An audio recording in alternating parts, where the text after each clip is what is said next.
네, 사도행전과 심리학교리 연구 41번째 시간이네요. 오늘은 사도행전 21장 15절부터 40절까지 하도록 하겠습니다. 저번 주에 이제 14절까지 봤었는데요. 그 14절 내용이 이제 그 많은 사람들이 바울에게 이제 예루살렘에 가지 말 것에 대해서 권면을 했습니다. 예, 성령님이 그렇게 음성을 들려주셨죠. 하지만 이제 그것을 바울이 거절을 했기 때문에 더 이상은 이제 만류하지 않고 거기서 이제 그런 조언들을 이제 그쳤죠. 예, 그 이후의 사건입니다. 그래서 이제 오늘 15절에서는 이제 그 이후에 바울이 또 이제 그 일행과 함께 짐을 꾸려서 드디어 이제 예루살렘으로 올라가는 그러한 장면이 나옵니다. 가이사랴에서 예루살렘은 당연히 이제 북쪽에서 밑쪽이니까 내려간다라고도 우리가 볼 수 있지만 항상 어떤 수도 같은 데를 중심으로 했을 때 거기를 어디서든 동서남북에서 가더라도 그걸 올라간다라는 표현을 쓰죠. 예, 그리고 이제 16절에서는 이제 거기에 가이사랴의 제자들 중에 또 다른 어떠한 사람들이 그 바울의 일행과 함께 가는 장면을 볼 수가 있습니다. 그 중에는 이제 키프로스 출신의 그 문하손이라고 하는 오래된 제자도 데리고 갔다라고 얘기했고요. 그와 함께 이제 묵어야 했었다라는 사실을 기록을 하고 있습니다.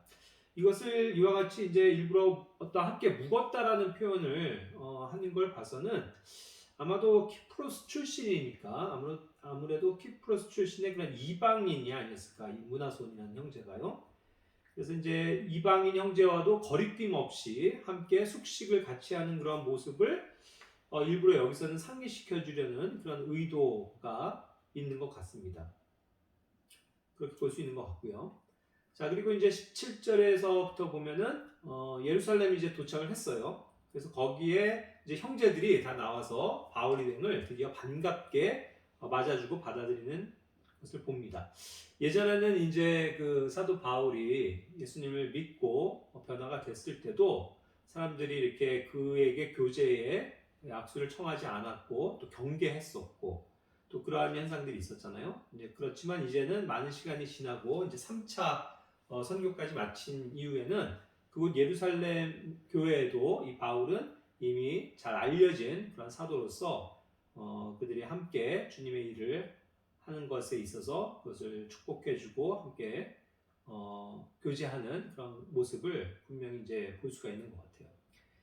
자, 그래서 이제 18절에 보면 그 다음 날 바울이 이제 일행과 함께 거기서 이제 야고보를 만나게 됩니다.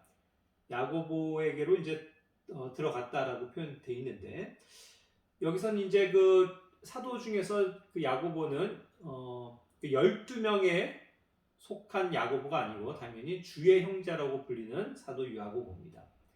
이 야고보가 이제 사도행전 15장에서도 나왔었죠. 이제 기둥과 같은 그런 예루살렘 교회의 역할을 하고 있는 형제입니다.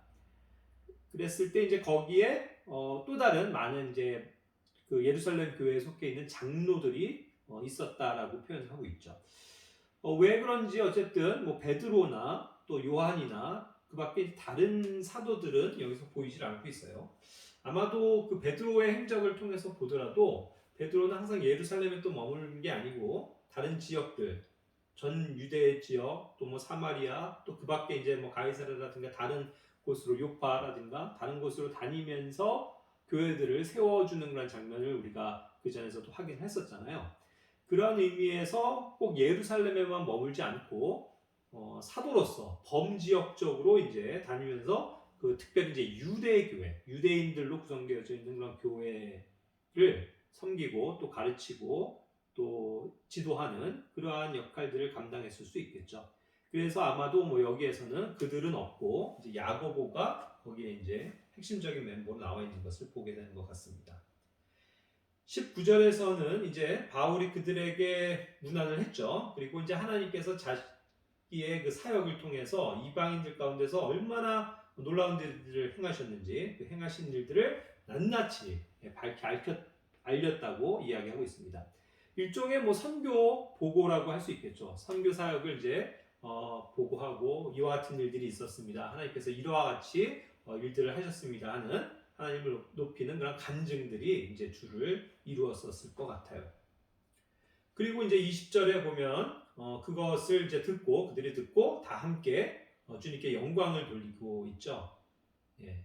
그래서 이제 그에게 권명의라고 했는데 권면입니다. 이제 권면을 이제 시작합니다. 여기서 보면 이제 처음에 바울을 형제여라고 표현하고 있어요. 그것을 봐서 또 알 수 있듯이 성경에 나와 있는 모든 호칭은 이 형제입니다. 바울을 형제라고 부르는 것에서도 우리가 알 수 있는데 모든 성도 간의 그러한 그 관계는요. 사실 우리가 그리스도를 주로 모시고 또 하나님의 자녀들로서 모두가 다 형제 자매인 것이 맞죠. 그래서 모든 성도 간의 그러한 그 영광의 호칭이기도 하고 또 사랑 안에서의 호칭은 늘 형제입니다. 그리고 여자들은 이제 자매라고 불렀죠. 그리고 이제 이 형제라고 부르는 이러한 하나의 호칭의 전통은 유대인들의 그런 좋은 전통으로부터 사회로부터 왔었던 것은 분명하죠. 왜냐하면 항상 유대인들은 자기들의 그런 유대인 종족들을 어디서든 만나면 형제여라고 부르면서 그러한 어떤 개념으로 굉장히 친근하게 항상 부르고 또 대접하고 관계를 맺고 있죠. 그런 것에서 유래한 것 같습니다. 그래서 이제 아무래도 예루살렘 교회가 또 이러한 면에서 그 교회의 시작이 됐었기 때문에 모든 이제 주 안에 있는 남자들은 형제여라고 부르면서 다정하게 호칭을 하고 또 자매들에 대해서는 그와 같이 이제 자매여라고 얘기했을 수 있겠죠. 그래서 이런 면에 있어서 교회 안의 호칭은 굉장히 중요합니다. 제가 늘 강조하지만 이게 목사님이라는 하나의 그 호칭, 사실 그것이 호칭이 아니고 하나님께서 부르신 그 은사이고 부르심인데 하는 일을 얘기하는 건데 그걸 가지고 더구나 이제 목자와 교사의 일을 한다는 뜻이잖아요. 그런 사람이 있는 건데 그거를 굳이 우리나라 사람들은 특히 그걸 목사님이라고 부르는 걸 너무나도 좋아합니다. 또 뭐 장로면 장로님, 또 집사면 집사님, 또 그 밖에 이제 사실 존재하지도 않는 어떤 직분으로서 다른 이제 일반 교회에서는 뭐 권사님, 뭐 권찰님, 또 뭐 전도사님, 강도사님 그 같은 식으로 이제 호칭들을 많이 명명을 합니다만 그건 어디까지나 그 사람이 하고 있는 일일 뿐이고요. 또 그것이 이제 성경에 나와 있는 직분이 아닌 것에 대해서는 우리는 하등 그것을 호칭으로 인정할 이유가 전혀 없습니다. 우리는 언제나 이것이 그러니까 상하 조직의 관계가 아니거든요. 항상 수평적인 관계입니다. 저에게도 친형이 있고 또 어떤 사람에게 동생이 있을 수도 있잖아요. 그런 것처럼 우리는 항상 형제 이와 같이 서로를 인정하고 부르면 됩니다. 그것이 이제 뭐 나이의 차이기 때문에 또 좀 나이가 어린 사람이 좀 나이 많은 사람한테 형제님이라고 부르면 그것은 굉장히 실례인 것처럼 이야기하는 교회도 있어요. 근데 그것은 전혀 그렇지 않습니다. 그리스도께서도 우리를 형제라고 부르시고 또 우리는 항상 형제라는 것이 친숙한 호칭 용어가 되어야만 합니다. 그렇지 않고 누군가를 어떤 직분으로 또 어떤 신분이나 그 사람의 어떤 위치를 가지고 뭐 선생님, 뭐 목사님 뭐 이렇게 부르다 보면 그러니까 이제 자꾸 이런 것들이 계급화되고 또 굳어지고 또 이것이 어떤 그런 사람들의 어떤 관계 형성에 있어서 굉장히 이렇게 멀어지게 만드는 요소거든요. 그러니까 어떠한 사람은 어떠한 자매는 어떻게 그럼 사모님이 됩니까? 누구는 사모님이 되고 그럼 누구는 그냥 일반 자매인가요? 그러니까 이제 그런 것들이 굉장히 이렇게 인본주의적인 것들이 들어와서 자꾸 우리나라는 어떠한 직분을 가지고 호칭을 하는 경우가 에서 이제 비롯이 된다고 보거든요. 예를 들어서 회사에서도 뭐 누구 부장님, 과장님 하고 이렇게 꼽고 직분을 가지고 호칭으로 써야 이제 뭔가 올바른 예의라고 생각들을 하기 때문에 빚어진 것일 뿐 사실 이렇게 뭐 서방에 있는 서구의 교회들이나 뭐 이런 데서는 사실 그냥 이름도 부릅니다. 뭐 피터, 뭐 폴, 그리고 뭐 폴, 브라더 피터 뭐 이렇게 그냥 자유롭게 우리가 형제로서 서로를 대하고 호칭하면 되는 것이죠. 그것이 이제 우리나라의 어떤 유교적인 전통 때문에 누군가의 뭐 그거를 딱 획일적으로 형제라고 부르는 것 자체가 뭐가 잘못된 것처럼 여기는 것 또한 큰 문제입니다. 패착이죠. 그래서 우리는 항상 교회 안에서 어떠한 사람이건 간에 남자들은 형제라고 부르는 것이 맞고 또 여자에 대해서는 자매라고 부르는 것이 맞습니다. 베드로후서 3장 15절에서도 베드로는 바울을 형제 바울이라고 이야기하고 있고요. 히브리서 2장 11절에서도 거룩히 구별하시는 분과 거룩히 구별된 자들이 다 하나에서 났으니 이러한 까닭에 그분께서 그들을 형제라 부르기를 부끄러워하지 아니하시고, 그래서 우리 주님도 그리스도께서도 우리를 형제라고 부르시는 것을 이제 기뻐하신다는 표현이죠. 그렇기 때문에 우리는 항상 모든 사람들에 대해서 이와 같이 형제 혹은 자매로서의 호칭을 부르면 되는 것입니다. 자, 그 20절에 이제 후반에 보면 그 예루살렘에 이제 그 야고보가 얘기하는 겁니다. 바울에게 하는 권면이죠. 이어가는 건데, 바울 당신이 보는 것처럼 유대인들 중에 지금 믿는 자들이 이제 수천 명이나 있다. 그런데 이 사람들이 다 율법에 열심히 있다. 이렇게 표현을 하고 있어요. 자, 그런데 여기서 이제 유대인들 중에 믿는 자라고 표현을 하니까 마치 이것이 이 빌리버들이 정말 예수 그리스도의 은혜의 복음을 깨닫고 그것을 믿어서 구원을 받은 그러한 교회 안의 지체들이라고 생각하기가 쉬운데 전혀 그렇지 않습니다. 여기에서의 모든 문맥은 유대인들 중에 이제 믿는 자라고 하는 교회 성도가 아니고 유대인들 가운데서 그냥 그 율법대로 살아가는 그 유대 종교적인 열심이 있는 사람들을 얘기하는 겁니다. 그러니까 아예 하나님을 믿지도 않고 살아가는 유대인들도 또 있었기 때문에 그것과는 이제 구분이 되는 표현인 거죠. 그냥 유대인이 있고 유대 종교적인 열심이 있는 하나님을 잘 믿는 유대인이라고 표현되어지는 그런 사람들도 있었던 겁니다. 결국 그들은 은혜의 복음을 깨닫고 믿은 그러한 성도들이 아니고요. 여전히 그 유대 전통 율법의 그 방식을 따라서 그것만을 고수하고, 그래서 어떻게 됐어요? 예수 그리스도를 오히려 부인하고 받아들이지 않은 사람들이잖아요. 예. 그러한 유대인들 무리를 이야기하고 있는 겁니다. 그래서 이제 교회 안에 들어와 있지는 않고 그냥 그 수천 명이 다 율법에 있는 사람, 속해 있는 사람들이고, 또 이들이 지금 뭐예요? 명절을 맞아서 이제 여러 각지에서 이제 많이들 모여 있는 온 것 아닙니까? 예루살렘에. 그러니까 이제 그러한 사람들이 지금 수천 명이 넘는 사람들이 다 율법의 열심 때문에 다 여기에 이제 와 있는 그런 현상들을 얘기를 하는 거죠.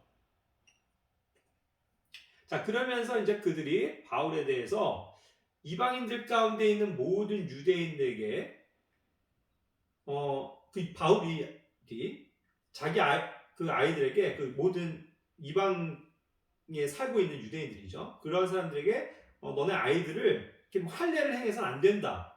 그리고 또 율법의 관례대로 걸어서도 안 된다. 이렇게 말하고 가르쳐 친다고 그들이 오해하고 있다는 거예요. 그래서 이제 그와 같이 모세, 즉 모세의 율법을 저버리게 한다고 알고 있다. 이렇게 이제 전해준 거예요. 그러니까 이것은 사실이 아니잖아요. 결국 여기서도 they are informed of thee. 그래서 그들의 이제 어떠한 그 정보가 잘못되어져 있었던 거죠. 바울은 그렇게 가르치지 않았습니다. 유대인들은 유대인들의 또 따라서 자기들이 하는 것들을 하니까 뭐 할례도 난지 8일 만에 행할 것이고, 또 그들이 가지고 있는 좋은 율법의 관례들은 또 그것대로 이제 걷고 사는 거잖아요. 그러니까 그거를 하면 안 된다고 가르친 적은 없다라는 거죠. 그래서 언제 모세의 율법을 무시하고 모세의 율법을 저버리게 했습니까? 예. 그러니까 이제 그것이 아닌데도 그들은 그와 같은 잘못된 정보를 가지고 있었다는 거죠. 그러니까 팩트는 뭐였습니까? 오히려 사도행전 15장 29절 또 21장 25절에서도 나오지만 이러한 어떤 율법의 문제가 이방인 교회에 굉장히 많은 여파를 미치고 악영향을 줬을 때에 그것을 이제 상의하고 어떤 결론을 내려준 게 이 사건이잖아요. 사도행전 15장과 지금 21장 25절에서 얘기하는 것처럼 그때에 이제 많은 예루살렘에 있는 사도들 그리고 장로들이 모여서 그 문제, 율법에 대한 문제를 자꾸 또 할례를 받아야 되냐 아니냐 뭐 이런 문제를 가지고 토의한 끝에 최종적으로 성령님의 인도에 의해서 이방인 교회는 그것을 할 전혀 의무가 없다라는 것을 밝히면서 이제 바라기는 그렇지만 이제 율법에서도 규정하고 항상 강조하고 건전한 삶으로서 필요한 바 우상들에게 바치는 음식, 우상 숭배를 하지 말라는 거죠. 그리고 그런 음식도 먹지 말라는 겁니다. 그리고 피째 먹는 거, 또 목매어 죽인 것을 먹는 거, 그리고 그 다음에 이제 뭐 음행하는 거, 뭐 이런 것들을 멀리 할 것을 이방인 교회 성도들에게도 전달을 했었죠. 그러한 사실에 입각해서 바울은 어디를 가더라도 이방인 교회에는 그런 것들을 전했습니다. 그리고 이러한 것은 유대인들에게도 워낙 공통적인 상황이기 때문에 유대인들에게도 이와 같은 거를 뭐 가르치지 않을 이유가 전혀 없죠. 그러나 반대로 이런 것들을 뭐 하지 말라라고 가르친 적은 없었다는 것입니다. 오히려 그리고 바울은 로마서 3장 29절부터 31절에서 그 유대인과 이방인의 문제에 대해서도 공통점은 뭐냐면 믿음으로 의롭게 될 뿐이다. 그리고 믿음으로 유대인들은 이제 율법도 굳게 세우게 된다라고 해서 오히려 이 율법이라는 것이 믿음을 통해서 완성된다는 것을 강조했을 뿐이지 율법은 전혀 지킬 필요도 없다. 그렇게 이야기하진 않았다는 것이죠.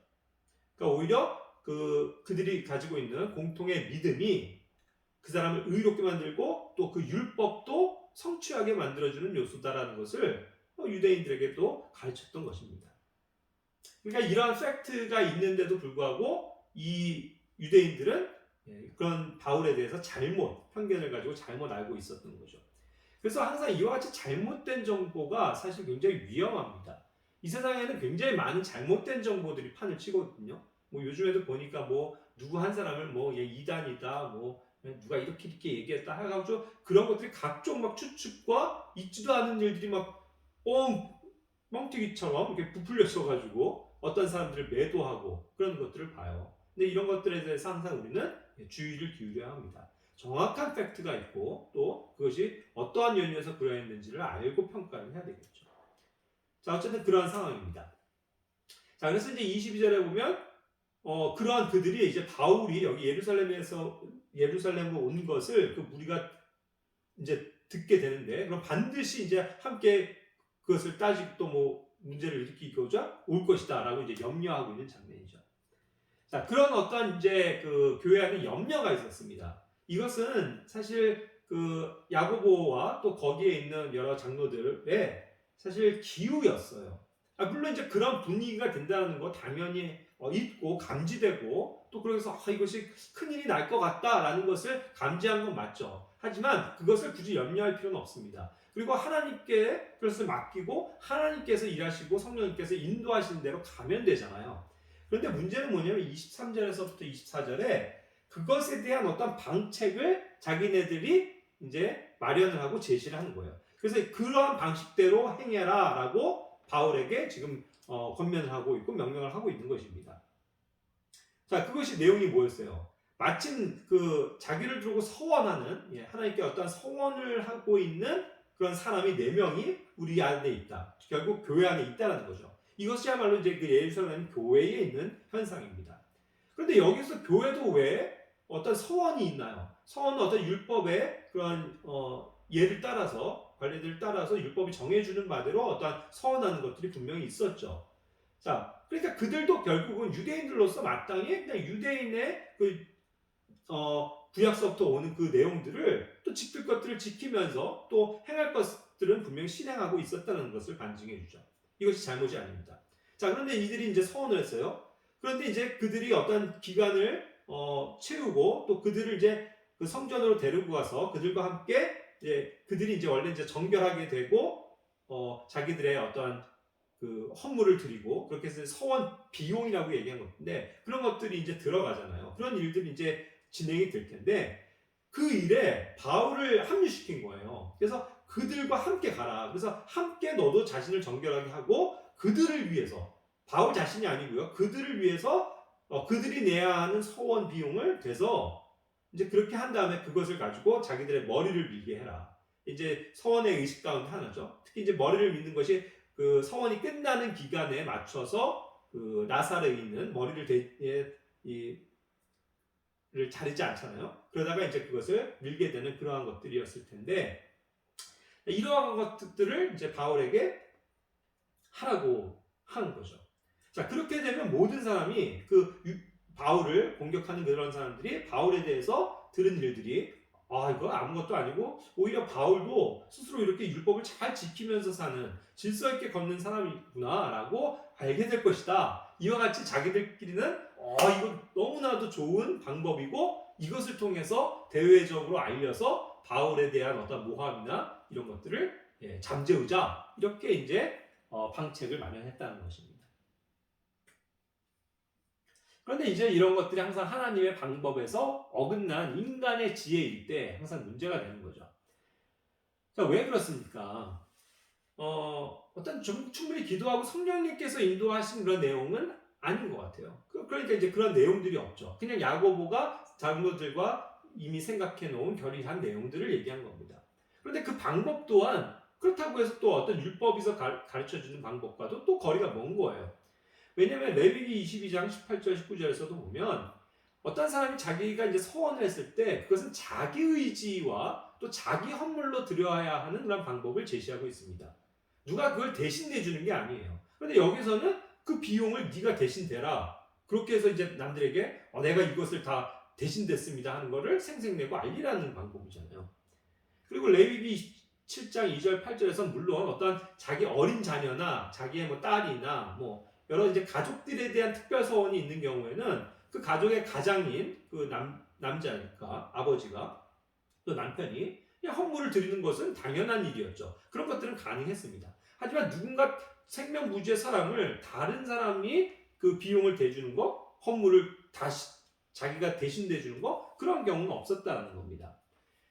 민수기 6장 21절에서도 이 나사르 사람의 서원도 마찬가지였죠. 자기가 자기 헌물로 드리는 것이 원칙입니다. 그런데 이러한 방법도 따르질 않았잖아요. 결국 유대인들에게 보여주기 위해서 사도 바울이 다른 사람들의 비용을 대신 대는 것, 그런 것을 이제 제시했던 거죠. 그렇기 때문에 이러한 모든 방법은 인간의 지혜였을 뿐이고 또 율법의 말씀에도 근거하지 않고 또 무엇보다도 성령님의 새로운 인도와 방법도 아닌 자기들의 어떤 지혜와 방책이었기 때문에 결국은 어떻게 되겠습니까? 이제 실패가 되게 되겠죠. 항상 이와 같습니다. 우리는 그렇기 때문에 이런 것도 아무리 사도들일지라도 실수하고 잘못할 수가 있기 때문에 이러한 데서 오는 어떤 교훈을 분명히 잘 받아야 합니다. 25절에서 그래서 믿는 이방인들에 관해서는 이제 그들이 그러한 것, 즉 할례를 지킬 필요가 없고 다만 우상들에서 바친 것과 피와 목매어 죽인 것과 음행을 피하라고만 사도들과 장로들이 편지를 써서 결론을 내렸었다라고 이제 그것을 다시 한번 확증을 하고 있어요. 아까 그 이야기입니다.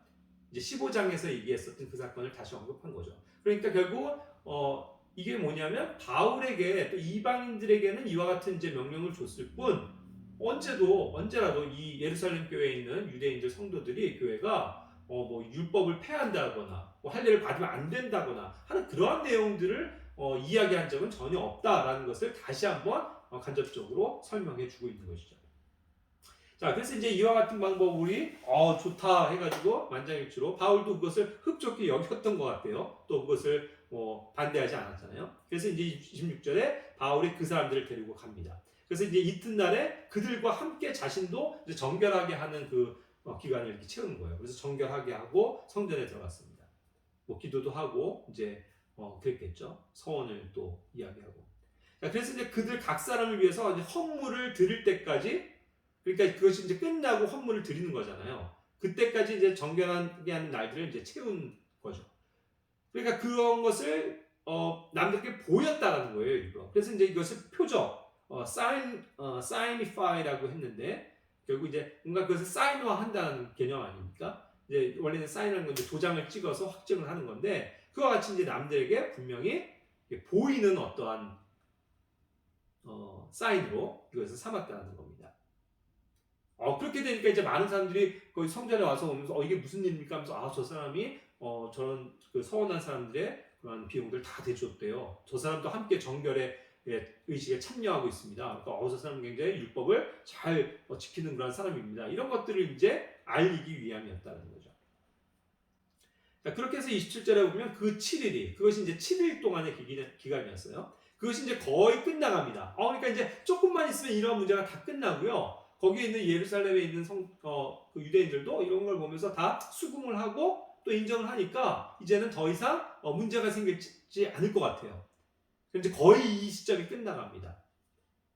그런데 마침 어떠한 이제 반전이 있냐면 그들이 아닌 이 예루살렘에 있는 그 수천 명의 사람들이 아닌 또 다른 아시아에서 온 유대인들이 마침 성전에서 그를 본 거예요. 바울을 본 겁니다. 그러니까 깜짝 놀라면서 야, 저 사람 하면서 이제 모든 사람들을 선동해서 그에게 손을 대기 시작했다라고 표현한 겁니다. 이와 같은 이제 반전의 아이러니가 있는 거예요.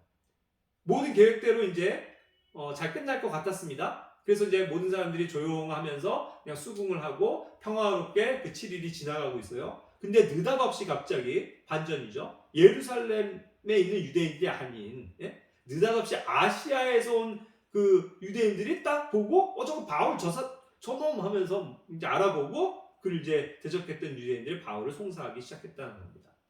이와 같은 이제 어처구니 없는 일이 발생을 한 거예요.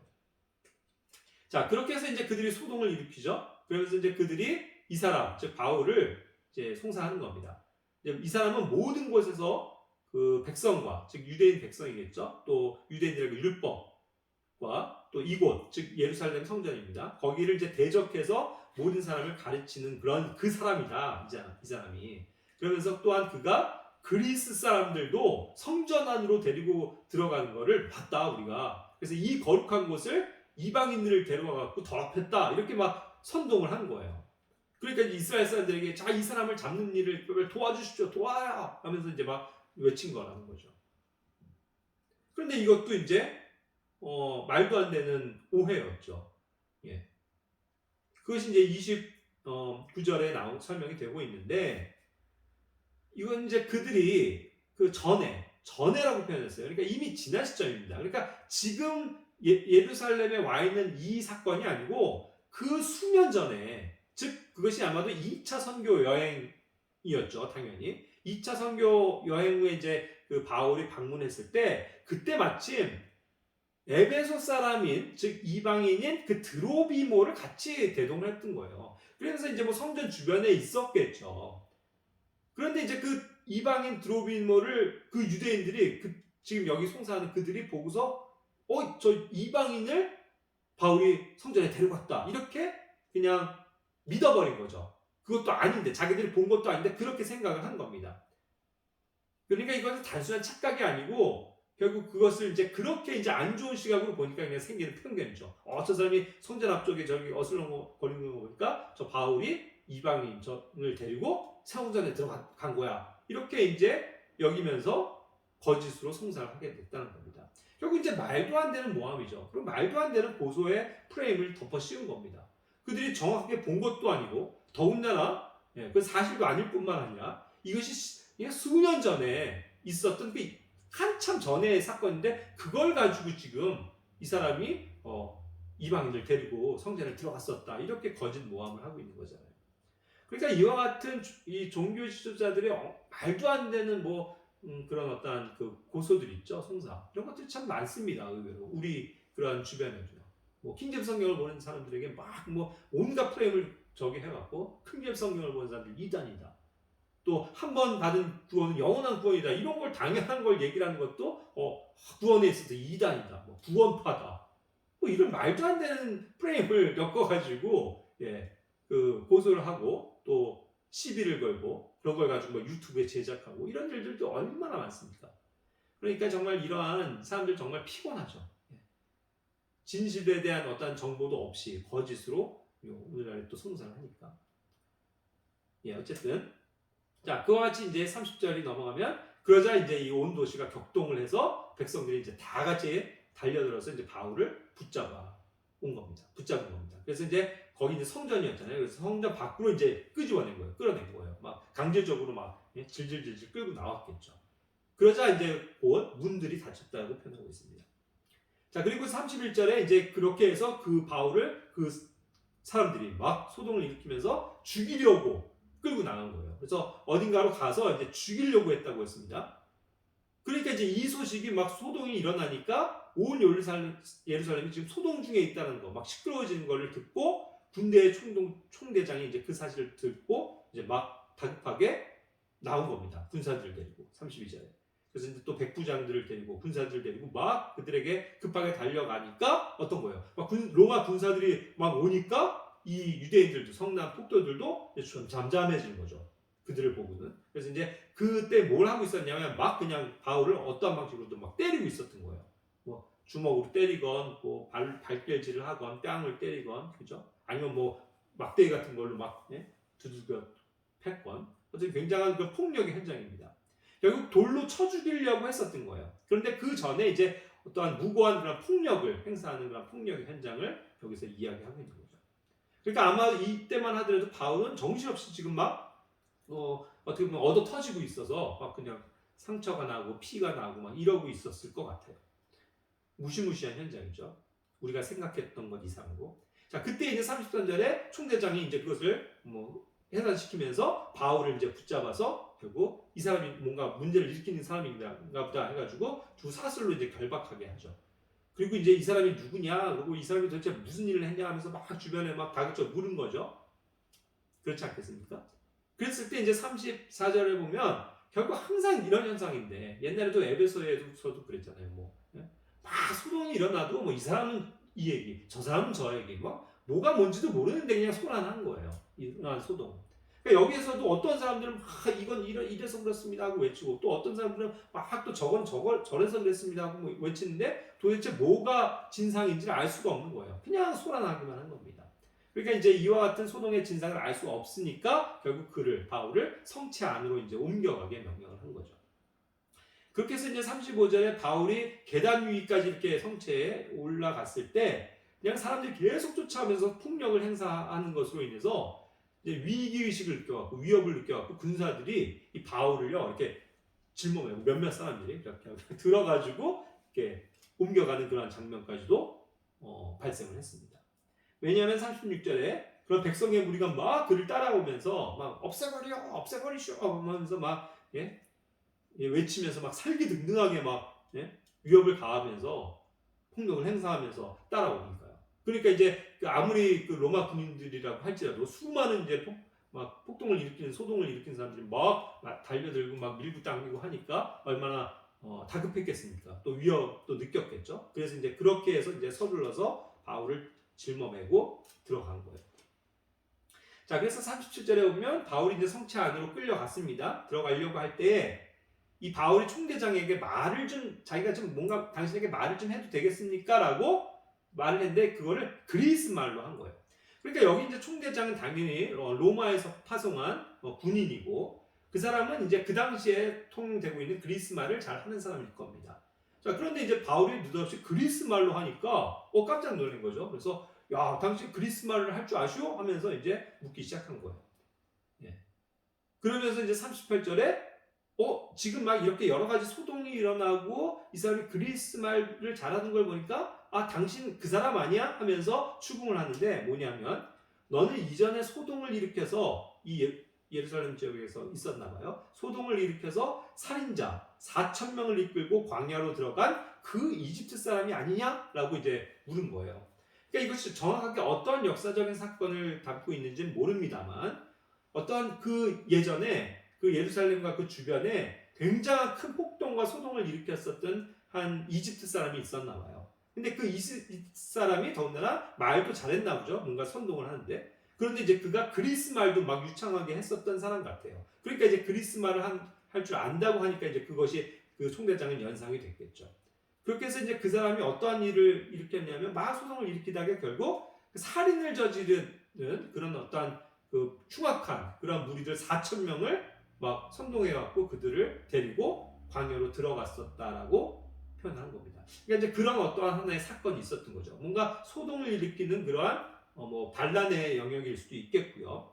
또 총대장의 입장에서 로마 시민으로서 이들을 살인자라고 표현한 것은 그들이 이제 말하자면 옛날에 그 마카비 운동처럼 로마에게 막 저항을 하는 그런 어떤 저항군 그런 사람들을 무슨 그들의 입장에서 살인자로 폭도로 보는 거잖아요. 그러니까 이제 그렇게 표현할 수도 있을 것 같아요. 그러나 어쨌든 중요한 건 그렇게 이제 4,000명을 이끌고 광야로 들어갔던 이집트인의 어떤 사건이 아직도 미해결 상태였던 거죠. 그러니까 이제 그 사람이 너 아니야? 하면서 그렇게 이제 연상을 하고 물어보는 장면이었던 겁니다. 자, 마지막 39절에서는 40절에서는 자 이제 아닙니다. 이제 바울이 대답을 하는 거죠. 자기는 그 사람이 아니고 자기는 길리기아의 도시 그 다소 출신의 유대인입니다라고 이제 얘기하면서 결코 자기는 미천하지 않은 도시의 시민이다. 그러니까 당연히 다소도 굉장히 고급 문화를 가진 로마의 시민지 도시였고요. 또 자기가 이제 그 도시의 시민이라고 했으니까 결국 자기는 로마 시민이잖아요. 그걸 밝힌 거겠죠. 그러니까 이제 자기가 그런 사람이니까 안심하고 내가 저 백성들에게 말할 수 있도록 좀 허락해 주십시오라고 간청을 한 거예요. 그러자 이제 이런 얘기를 듣고 이 사람이 또 로마 시민이고 뭐 길리기아 도시 다소 출신의 굉장히 명망 있는 뭔가 사람이라는 걸 느낀 거잖아요. 그러니까 이제 기회를 준 겁니다. 40절에. 그래서 이제 그가 허락한 거예요.